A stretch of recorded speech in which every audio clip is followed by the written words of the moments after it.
Ready நீங்க ரெடியா?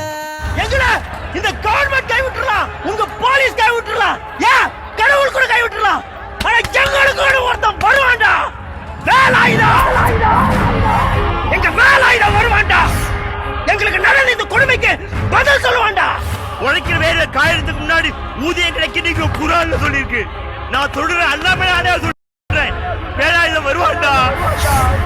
எங்களை ஏமாத்தி ஏப்ப விட்ட ஒவ்வொரு காசுக்கும் கணக்கு கேட்பான்டா.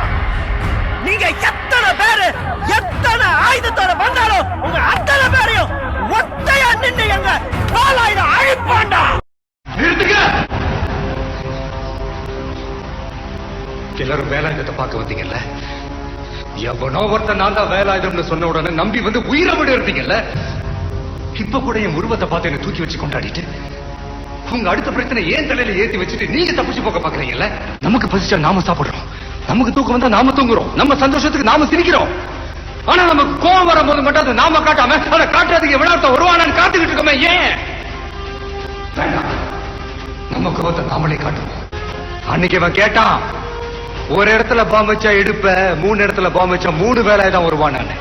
3 இடத்துல இல்ல, 30,000 இடத்துல வச்சாலும் 30,000 வேலாயுதம் வருவான். நம்ம காட்டணும். ஏய் கிரீஷ், எழுந்துரு. மணி என்ன ஆகுது? ஓ, எழுந்துருங்கிறல்ல, எழுந்திரிச்சு போய் பேன் வாங்கிட்டு வா.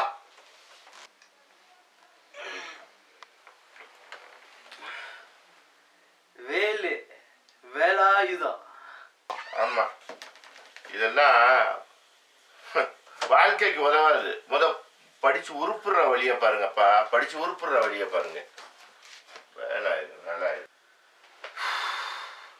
Oh là là, on n'a vraiment jamais le droit de rigoler ici. Hein.